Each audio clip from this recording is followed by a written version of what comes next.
The door clicked shut. Not slammed. Not angrily. Just firmly, painfully, final. Ethan Cole, or Adrian Cole, depending on who you believed he truly was, stood in the dim hallway of Emma's apartment building, staring at the white wooden door he had hoped would open for a second time. But it didn't. He had expected anger. Tears. Maybe even a slap. But give me time. Those 3 words were a different kind of heartbreak. He lowered his head, exhaling shakily. The cheap hallway bulb flickered overhead, humming quietly. The world felt too still. Too silent for the war happening inside him. He whispered to no one. Take all the time you need. I'm not going anywhere. But she was already gone. The old battered Toyota he had bought under his disguise sat alone under a streetlight. Ethan slid into the driver's seat, gripping the steering wheel. The leather was cracked, but right now it felt like the most honest thing he owned. His phone buzzed. Ben, his head of security, sir. It's been 3 days. When are you coming back? Another message. Then another. Clara, chief of operations, the board needs your signature on the Asia expansion deal. Patrick, his lawyer, we cannot stall the shareholders any longer. He stared at the messages, jaw tightening. 3 months ago, he walked away from all of them.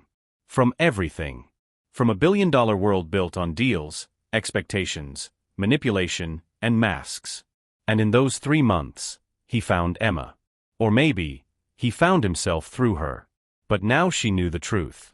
Now she knew he had been living as Ethan Carson, a humble IT repair technician, while secretly being Adrian Cole, one of the top 20 richest men in the US.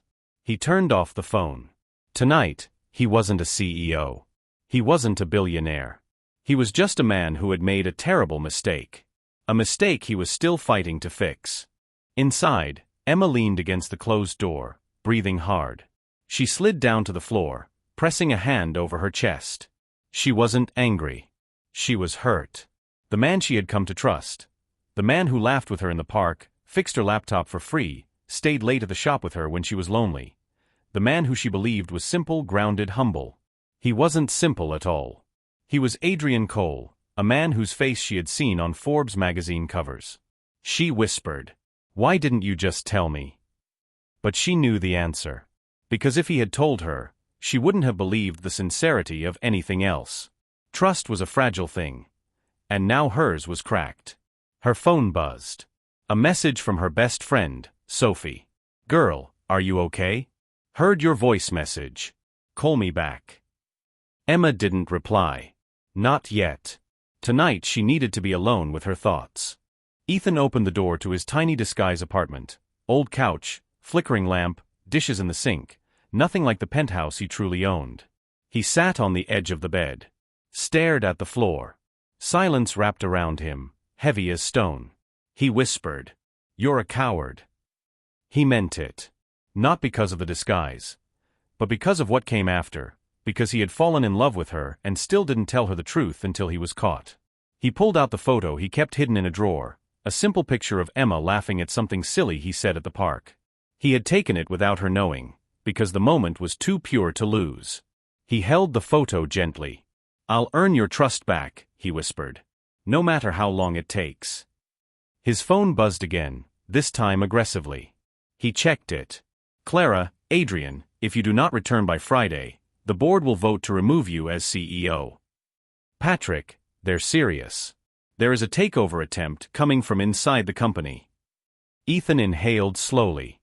His 2 worlds were crashing into each other. And he had to choose which one to face first. 2 days later. The towering glass skyscraper of Cole Dynamics rose into the clouds, cold and imposing, everything his disguised life was not. Clara Morgan, sharp jawline, tailored suit, blonde hair tied back professionally, stood at the head of the boardroom table. Her voice was clipped. Controlled. "As you all know, Adrian has not returned our calls, and we are days away from contract deadlines. Certain board members have concerns." Across the table, Jonathan Pierce, the CFO, smirked. Jonathan. The man Ethan always suspected wanted his position. He leaned back casually. "Let's call it what it is. Adrian is missing. Or hiding. Or running from something." A few of the board members nodded. Clara's eyes narrowed. Adrian built this company from scratch. He deserves more respect than. Jonathan interrupted. What he deserves, he said slowly, is accountability. He placed a stack of papers on the table. A motion to begin the process of replacing the CEO. Gasps around the room. Clara stiffened. This is absurd. Adrian is fine. He'll be back. Jonathan raised an eyebrow. And how do you know that? When was the last time you heard from him? Clara paused. She hadn't. Not in weeks. Jonathan pressed the advantage. We cannot let one man's emotional crisis throw the entire corporation into chaos. Clara's hands curled into fists. She didn't know where Adrian was. But she knew Jonathan's timing was planned. Prepared. Calculated. A coup from the inside. She needed Adrian back. Now. Clara stormed into the lobby, phone in hand, ready to call anyone capable of finding Adrian. Then the elevator doors opened. And there he was. Not in a suit. Not in designer shoes. Not with guards. Just in plain dark jeans, a simple jacket, and tired eyes. Hi, Clara. She froze. For a moment, she forgot how to breathe. Adrian? Where have you been? He brushed past her gently. Not now. We need to talk to the board. His voice wasn't angry, he was empty, exhausted. Adrian Cole had always been controlled, polished, unreadable. But this version, Ethan bleeding through the disguise, was raw and real. Clara hurried after him. You look terrible. Thanks. What happened? I met someone. Clara blinked. You met someone? In the middle of all this? Yes. And she's more important than a $3 billion deal? Yes. She stared at him. You're serious? Dead serious. Clara inhaled slowly. Well, that complicates everything. Adrian walked into the boardroom. Every conversation stopped. Every eye turned. Jonathan nearly choked on air. Adrian? We weren't expecting. Clearly, Adrian said flatly. Considering you started a vote to remove me. Jonathan swallowed hard. Clara sat down, smirking slightly now. Adrian placed both hands on the table. If anyone in this room thinks they can run coal dynamics better than I can, stand up. Silence. Jonathan glared at him. You've been absent. Reckless. Irresponsible. Adrian cut him off. I've been alive. Confusion rippled across the table. Adrian continued. For 10 years, I've given this company everything. My time. My health. My relationships. My life. He paused. But I realized something. A CEO with everything but happiness is a CEO destined to fall apart. Clara watched him with quiet shock. She had never seen him speak like this. Jonathan scoffed. So what? You disappear for a woman and expect us to applaud you. Adrian's eyes hardened. No. I expect you to understand that I'm human. He stepped closer to Jonathan. And I expect you to stop plotting behind my back. Jonathan froze. Adrian leaned in. This company was built by loyalty. Something you clearly know nothing about. Jonathan stiffened, but stayed silent. Adrian turned to the board. I'm back. And I'm not going anywhere. The motion to remove me is dismissed. The board members quickly nodded. Jonathan sat down slowly, jaw clenched. Adrian looked at Clara. I'll sign the contracts later. Right now, I have something more important to fix. And he walked out. Not as Adrian Cole, the billionaire, but as Ethan, the man Emma needed him to be. Emma was restocking books at the small bookstore where she worked, a peaceful, cozy place she had loved since she was 12. The bell above the door chimed. She looked up. And froze. Ethan stood there. Nervous. Hopeful. And heartbreakingly sincere. Her breath caught. He spoke first. I'm not here to push. And I'm not here to fix everything in one day. He swallowed hard. I'm here because I miss you. Emma's eyes softened despite herself. He took a step closer. You said you needed time. And I'll give you that. But I needed you to know something. She waited. Ethan's voice dropped into something vulnerable, something she had never heard before. I didn't hide who I was because I didn't trust you. I hid who I was because I didn't trust anyone. Not for a long time. Emma's throat tightened. He continued. But you're the first person who ever made me want to be known. Truly known. Silence stretched between them. Emma blinked away a tear. Ethan. I just don't know what's real anymore. He took a slow breath. Everything we shared was real. The laughs, the dinners, the conversations, all of it.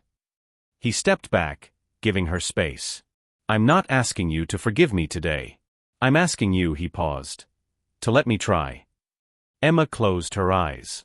When she opened them, she whispered, I'm not ready. A sharp pain cut through his chest.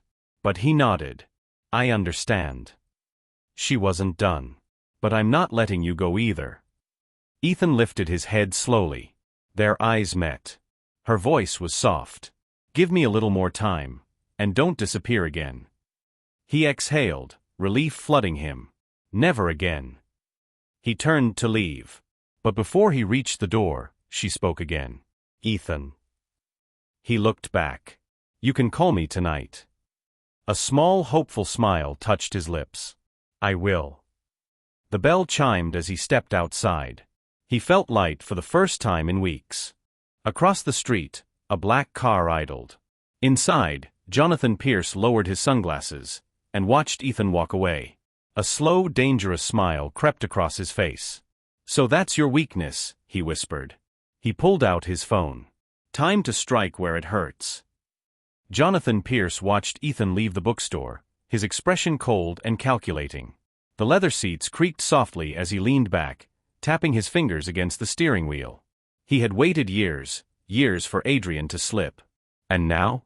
He finally found the crack. A woman. The one thing a genius billionaire could never fully control.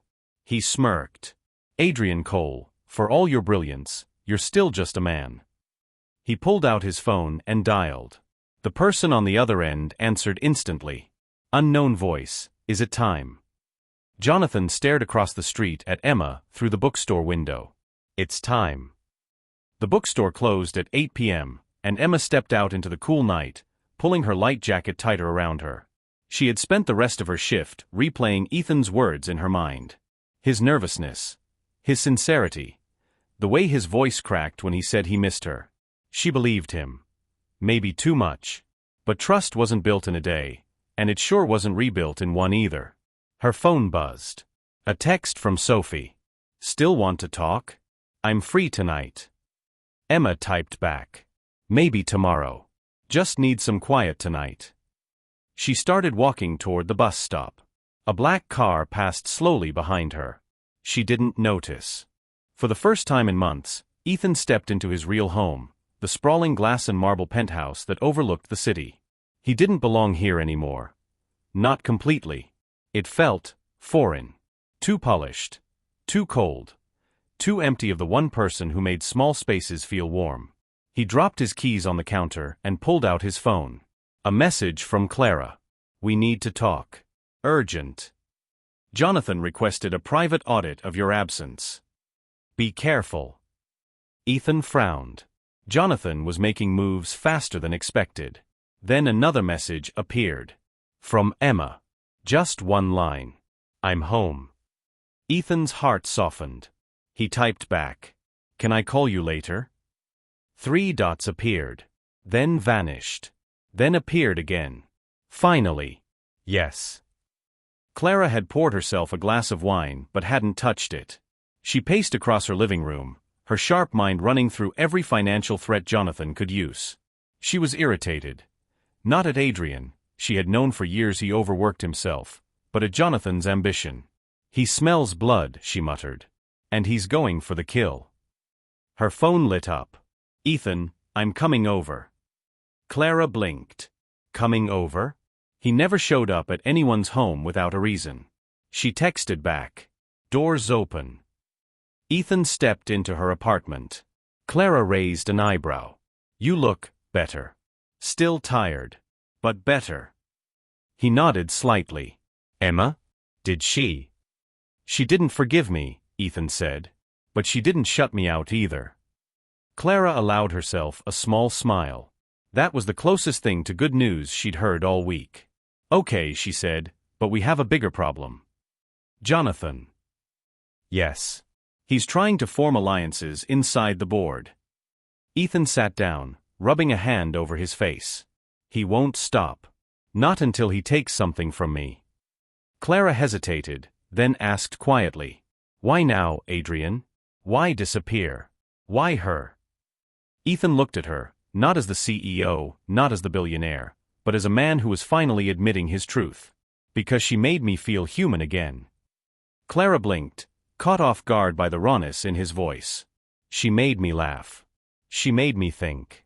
She made me forget that every person around me wants something. He paused. She didn't want anything, except honesty. Clara exhaled. And that's exactly what Jonathan will use against you. Emma was curled on her couch, blanket around her, when her phone rang.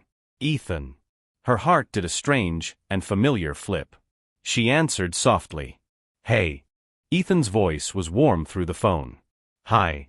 Silence stretched between them, comfortable and yet heavy. Emma spoke first. You sounded tired today. I am, he admitted. I've been tired for a long time. What's happening at work? She asked gently. Ethan paused before answering. There are people who want my position. And they're not afraid to play dirty. Emma's stomach tightened. Is it dangerous? Not physically, Ethan said. But they can try to hurt the things I care about. Emma hesitated. Am I one of those things you care about? Ethan closed his eyes. You're the thing I care about. Emma's breath caught. Ethan. He wasn't done. I'll protect you. No matter what happens. She didn't know why, but a shiver ran through her. Protect me from what? She whispered. But Ethan didn't answer. Because he wasn't sure yet. Jonathan sat in his office late into the night, lights dim, the city glowing outside the floor-to-ceiling windows. Across from him sat Derek Walsh, a private investigator with a reputation for digging into anything. Found her, Derek said, dropping a folder on the table. Jonathan opened it. Emma, photos, workplace, address, background. He flipped through her information, amused. A bookstore employee? This is who Adrian disappeared for? Incredible. Derek leaned back. What exactly do you want to do with this? Jonathan smiled coldly. I don't want to hurt her. He tapped the folder. I want to separate her from him. Emotionally. Why? Jonathan stood and looked out the window. Because Adrian is predictable when he's emotional. Sloppy. Exposed. He turned around. And if I take away the one thing keeping him sane? The smile widened. His whole world collapses. The next morning, Emma was walking to the bus stop when a man approached her. Mid-40s, clean-cut, polite smile. Excuse me, are you Emma Brooks? She paused cautiously. Yes. He flashed a badge. Derek Walsh. Private investigator. I'm working with Coal Dynamics. Emma tensed immediately. What do you want? Just a few questions about your relationship with Adrian Cole. Emma froze. Her heart stopped. What? Derek raised an eyebrow. You didn't know, he said with mock innocence. Ethan Carson isn't his real name. Emma swallowed hard. Yes. I know. He told me. Derek smirked. He hadn't expected that answer. Good. Then maybe you can tell me why a billionaire CEO is spending time with a woman who could complicate his public image. Emma's protective instincts snapped awake. I don't need to explain anything to you. Derek leaned closer. You might want to. The board is asking questions. And when billion-dollar companies ask questions, people can get hurt. Emma stepped back. Is that a threat? Derek smiled. No. It's a warning. He handed her a card. If I were you, I'd stay away from Adrian Cole. Before you get pulled into something you don't understand. Emma watched him walk away. Her hands trembled. Her heart hammered. And for the first time, she felt afraid.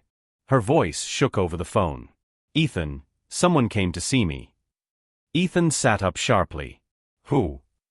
"He said he works with your company. He knew everything. My name. My address. Our relationship." Ethan's blood went cold. "Emma, listen to me. Don't talk to anyone from the company. Don't answer questions. Don't trust anyone who says they work for me." "Ethan, what's going on?" He stood up, grabbing his keys. "I'm coming to you." "No," she said quickly. "Ethan, wait. Tell me the truth. Am I in danger?" Ethan didn't answer immediately, because the truth was complicated. Finally, he said quietly, "You're only in danger because of me." Emma closed her eyes. "So what do I do?" Ethan's voice dropped, protective and fierce. "Let me handle this." Ethan stormed into Clara's office. "Who sent a PI to talk to Emma?" Clara looked stunned. "No one from my department." "Jonathan," Ethan said through clenched teeth. "It has to be him." Clara stood. "Adrian, listen to me." "No." Ethan snapped. "I left my empire for one woman, Clara. I won't let Jonathan use her as a weapon." Clara grabbed his arm. "Stop. Think." Ethan glared at her. "You don't understand. He went after Emma." Clara softened. "I do understand. But if you react emotionally, Jonathan wins." Ethan exhaled, shaking. Clara spoke slowly. "We need a strategy." Ethan paused. Then nodded. He wasn't Ethan anymore. He wasn't even Adrian. He was something else, a man fighting for the only person who ever saw him beyond the title. Jonathan received a message. "Derek," she was scared. "Exactly like you wanted."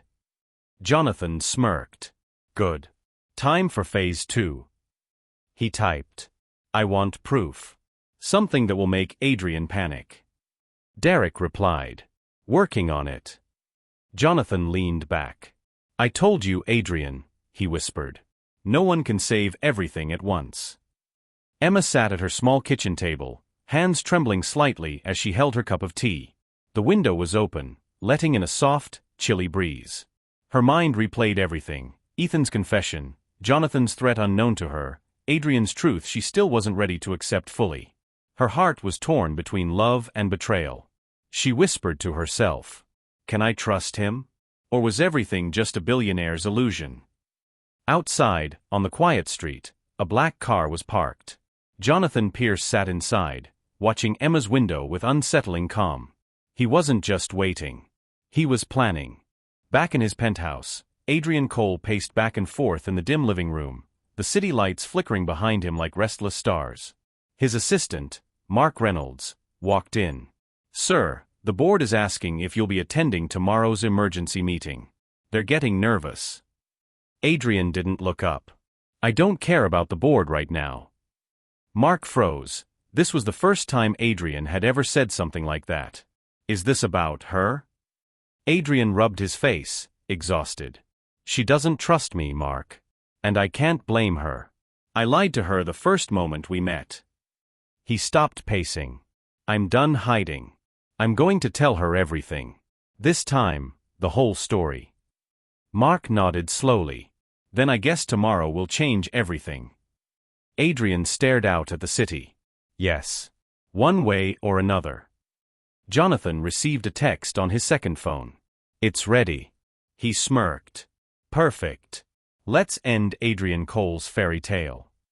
He stepped out of the car and walked toward the apartment building. Emma's phone buzzed. "Ethan, please. 5 minutes.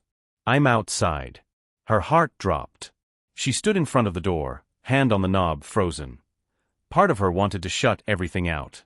But the other part, the part that knew Ethan's voice when it trembled, pulled the door open. And there he was. Not Ethan.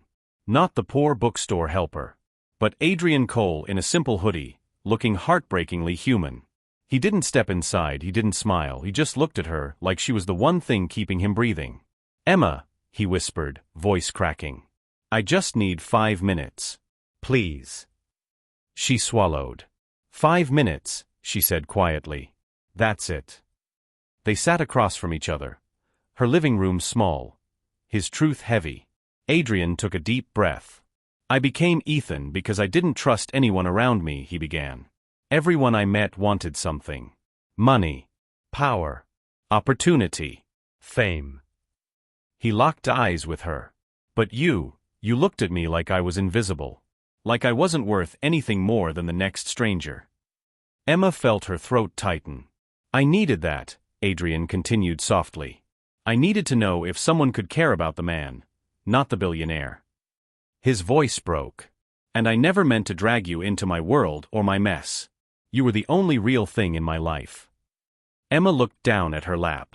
You hurt me, Adrian, she whispered. You made me feel like your charity project. Adrian immediately shook his head. No. You weren't charity. You were hope. And I ruined it. Silence filled the room. Pain. Regret. Love that had nowhere to go. Just as Emma opened her mouth to speak, a loud knock slammed through the door.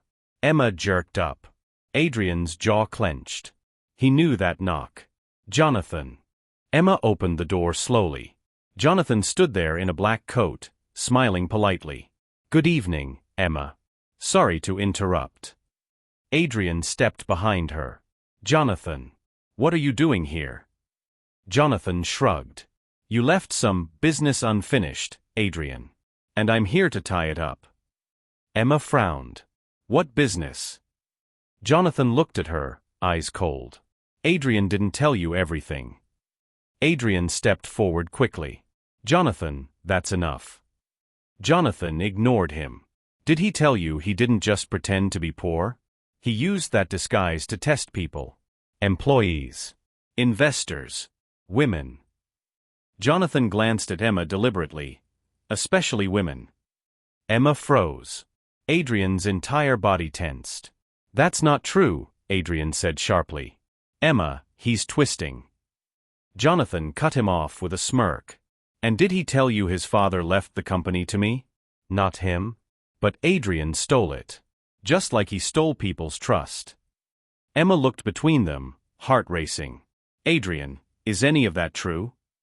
Adrian stepped closer, eyes burning. No. Listen to me. Jonathan has been trying to destroy my reputation for years. This is all part of. Jonathan suddenly pulled out a small voice recorder. He pressed play. A younger Adrian's voice echoed out. People are predictable. Wear a cheap shirt, and you see their true colors. It's the only way to know who's worth your time. Emma's face went pale. That's enough, Adrian snapped, grabbing the recorder, but Jonathan held it tight. You see. Jonathan said calmly. He never cared about you.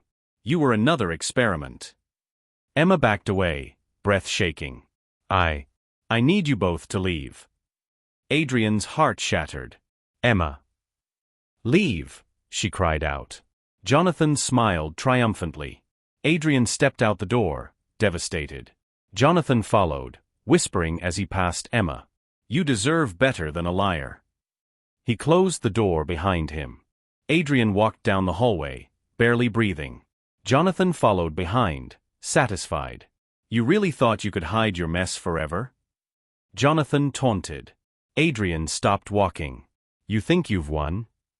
Jonathan smirked. I know I have. Adrian's jaw tightened. No. You haven't. Because even if she never forgives me, she'll know the truth. Jonathan laughed lightly. And what truth is that? That you orchestrated everything. Jonathan froze. Adrian continued. You recorded that clip years ago, before I changed. Before I grew up. Before I realized how wrong I was. And you've been waiting to use it. But now?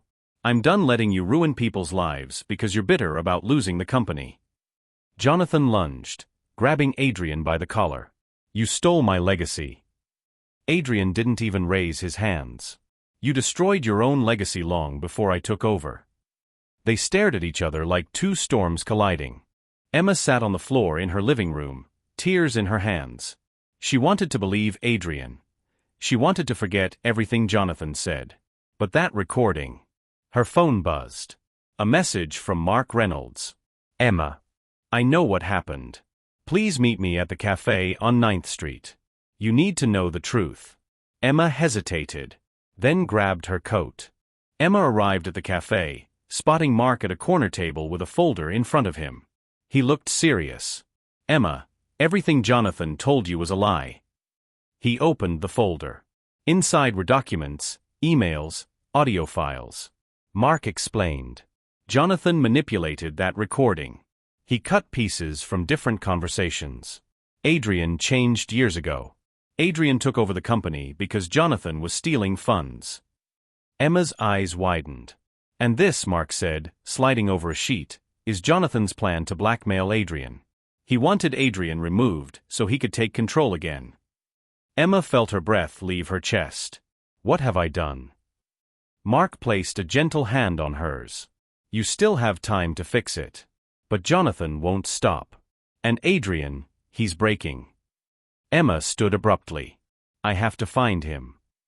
Adrian sat alone on a bench in a quiet park, staring at the ground. Rain started to fall lightly. He didn't move. He didn't wipe the rain from his face. He let it fall, like a punishment he believed he deserved. Then he heard footsteps. Emma. He didn't look up. Adrian, she whispered. His breath caught. Emma. I'm sorry, he choked out. If I could take back every lie, every stupid choice, I would. She knelt in front of him.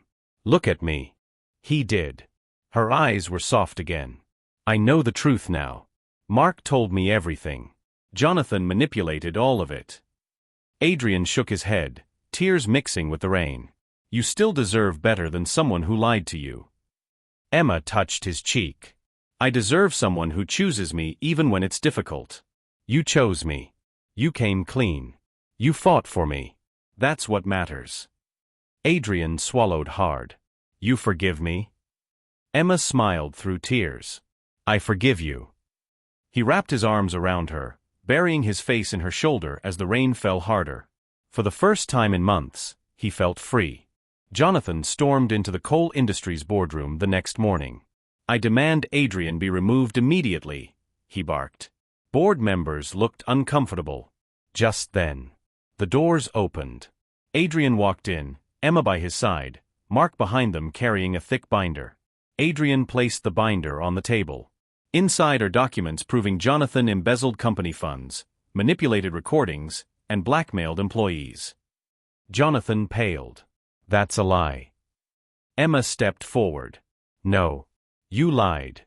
You tried to destroy a good man for your own greed. The board examined the evidence.